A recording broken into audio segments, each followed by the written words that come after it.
Dua tiga anak nelayan pergi ke laut mencari ikan. Salam hangat saya ucapkan sebelum presentasi dilaksanakan.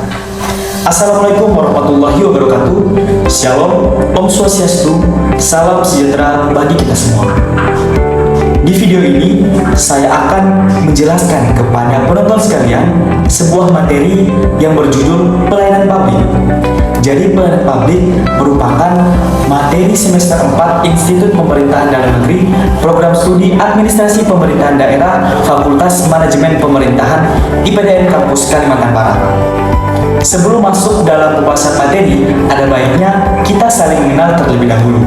Izin memperkenalkan diri, saya sebagai penyusun materi ini, nama saya Dimas Diron Setiawan, Praja Muda Angkatan 33, NPP 330667, asal pendaftaran Provinsi Nusa Tenggara Timur, kelas D4, nomor absen 5. Pertama-tama, kita harus memahami dulu apa definisi dan pengertian dari pelayanan publik. Apa itu pelayanan publik? Seperti yang dikatakan Presiden kita, pelayanan publik adalah wajah konkret kehadiran negara dalam kehidupan masyarakat sehari-hari. Hal tersebut disampaikannya pada peluncuran laporan tahunan Ombudsman RI tahun 2020. Definisi pelayanan publik menurut Undang-Undang Nomor 25 Tahun 2009 tentang pelayanan publik adalah kegiatan atau rangkaian kegiatan dalam rangka pemenuhan kebutuhan pelayanan sesuai dengan peraturan perundang-undangan bagi setiap warga negara, penduduk atas barang, jasa, dan atau pelayanan administratif dengan prinsip yang harus kita tahu bersama-sama, yakni senang melayani, bukan dilayani. Sekali lagi, prinsip dari pelayanan publik adalah senang melayani, bukan dilayani. Jadi saya rasa itu cukup untuk memberikan wawasan kepada kita semua terkait definisi dari pelayanan publik. Baiklah, kita bergeser ke materi berikutnya terkait tuntutan pelayanan publik. Jadi tuntutan pelayanan publik ada 5. Yang pertama, kita bisa melihat gambar ini, dia seperti simbol kecepatannya. Maknanya adalah faster atau lebih cepat. Artinya, pelayanan publik dituntut untuk dapat memberikan pelayanan yang cepat kepada masyarakat agar segala urusan dari masyarakat bisa terselesaikan dengan cepat dan efisien. Kemudian, gambar yang kedua, kita bisa melihat seperti ada mesin di kepala manusia. Itu maksudnya adalah smarter atau lebih cerdas. Pelayanan publik harus diselenggarakan dengan cerdas agar dapat mencari solusi-solusi terhadap permasalahan dari masyarakat yang begitu beragam. Yang ketiga adalah cheaper atau lebih murah.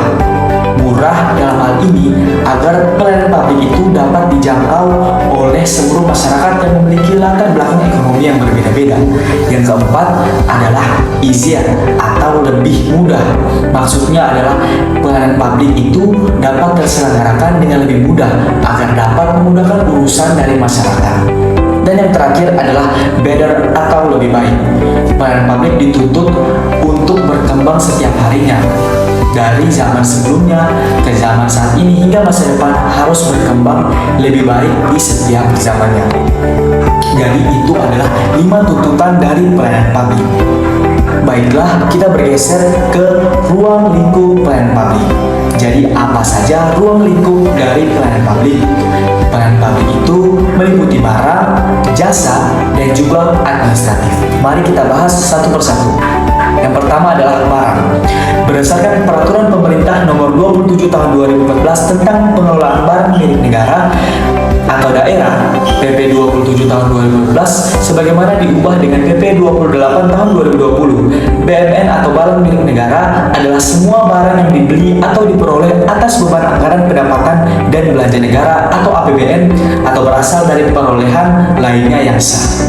Kemudian jasa. Apa itu jasa? Jasa adalah pelayanan dalam bentuk skill yang dimiliki seseorang dan dapat memudahkan urusan orang lain. Yang terakhir adalah administratif. Pelayanan administratif adalah pelayanan pemerintah kepada masyarakat mengenai urusan surat menyurat, dokumen, dan urusan naskah dinas lainnya. Jadi, 3 hal yang sudah saya jelaskan tadi merupakan ruang lingkup dari pelayanan publik itu sendiri. Selanjutnya, kita bergeser pada materi berikutnya, yakni jenis layanan yang ada pada pelayanan publik. Jenis layanan dalam pelayanan publik dibagi menjadi 2. Yang pertama adalah pelayanan konsultasi dan yang kedua adalah pelayanan administrasi. administrasi. Pelayanan konsultasi adalah pelayanan dengan memberikan informasi dan saran kepada masyarakat tentang berbagai hal, seperti prosedur dan persyaratan untuk administrasi, hak dan kewajiban masyarakat. Layanan yang tersedia di suatu instansi dilakukan secara langsung melalui telepon, email, atau website. Contohnya, konsultasi tentang cara mengurus izin usaha dan juga konsultasi tentang cara mengajukan permohonan visa. Yang kedua adalah pelayanan administrasi. Pelayanan administrasi itu apa? Pelayanan administrasi adalah pelayanan dengan membantu masyarakat dalam mengurus berbagai keperluan administrasi seperti pengurusan KTP elektronik, pengurusan SIM, pengurusan akte kelahiran, dan hal tersebut dilakukan secara langsung di kantor instansi terkait. Contohnya, mengurus surat keterangan domisili, mengurus pembayaran pajak, dan juga mengurus perpanjangan STNK. Jadi dua itu tadi adalah jenis layanan yang ada pada pelayanan publik. Baiklah, kita bergeser pada diagram jumlah fasilitasi layanan di Kemendagri tahun 2020 hingga 2023 bulan Januari hingga bulan Oktober.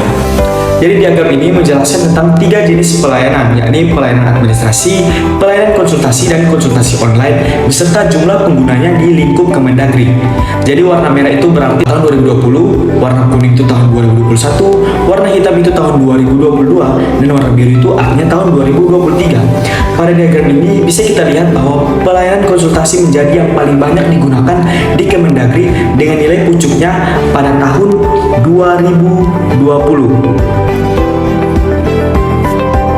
Dengan sistem pelayanan, yakni sistem pelayanan konsultasi, diikuti dengan tahun 2023. Dan yang paling jarang diterapkan adalah layanan konsultasi online dengan kurun waktu 2020 sampai 2023 selalu berada di bawah angka 1.500. Layanan konsultasi online ini dari tahun 2020 hingga tahun 2023 selalu berada di bawah angka 1.500. Jadi bisa kita simpulkan bahwa layanan konsultasilah yang menjadi layanan yang paling efektif digunakan di ruang lingkup Kementerian Dalam Negeri.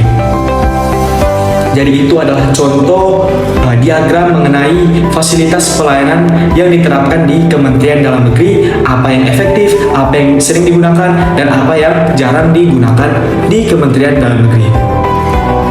Kemudian pembahasan mengenai paradigma pelayanan publik. Paradigma pelayanan publik itu ada 3. Yang pertama, Old Public Administration atau OPA. Fokus administrasi yang efisien dan teratur. Karakteristiknya yang pertama adalah birokrasi yang kaku dan hierarkis. Yang kedua, fokus pada prosedur dan aturan internal. Yang ketiga, kurang responsif terhadap kebutuhan masyarakat. Yang keempat, kurang perhatian pada inovasi dan perbaikan. Yang kedua adalah New Public Management atau NPM. Fokus pada paradigma ini adalah efisiensi dan efektivitas pelayanan publik. Karakteristiknya, penerapan prinsip-prinsip manajemen perusahaan pada sektor publik. Yang kedua, fokus pada output dan outcome pelayanan. Yang ketiga, penggunaan indikator kinerja untuk mengukur pencapaian. Dan yang keempat adalah pendekatan kuasi market atau persaingan sehat dalam pelayanan. Paradigma yang ketiga adalah New Public Service atau NPS. Fokus dari paradigma ini adalah kepuasan dan partisipasi masyarakat. Karakteristiknya, yang pertama, pelayanan yang berorientasi pada masyarakat, citizen centric. Yang kedua, peningkatan kualitas layanan dan profesionalisme aparatur sipil negara. Yang ketiga, peningkatan akuntabilitas kepada masyarakat. Dan yang keempat adalah peningkatan kolaborasi dan kemitraan dengan masyarakat. Jadi 3 itu tadi adalah paradigma dari pelayanan publik itu sendiri. Kemudian masuk dalam pembahasan standar pelayanan. Standar pelayanan adalah tolak ukur yang digunakan sebagai pedoman penyelenggaraan pelayanan publik dan acuan penilaian kualitas pelayanan sebagai kewajiban dan janji penyelenggara kepada masyarakat.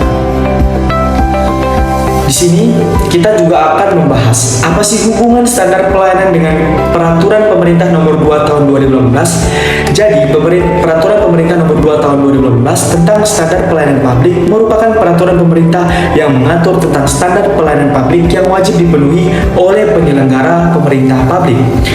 Peraturan pemerintah ini memuat 14 jenis standar pelayanan publik. Yang pertama, pelayanan pendidikan. Yang kedua, pelayanan kesehatan. Yang ketiga, pelayanan pekerjaan sosial. Yang keempat, pelayanan perumahan dan kawasan permukiman.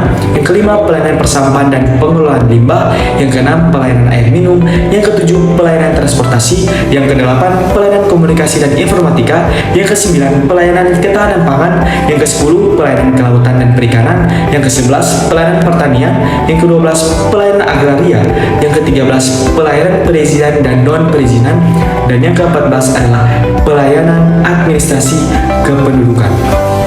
Jadi ke-14 ini merupakan standarisasi dari pelayanan publik yang sudah diatur dan ditetapkan dalam Peraturan Pemerintah Nomor 2 Tahun 2018 yang tentang standar pelayanan publik. Peraturan Pemerintah Nomor 2 Tahun 2018 mewajibkan penyelenggara pelayanan publik untuk menyusun, menetapkan, dan menerapkan standar pelayanan publik sesuai dengan jenis pelayanan yang diberikan. Standar pelayanan publik ini harus dipublikasikan kepada masyarakat agar mudah diakses dan dipahami.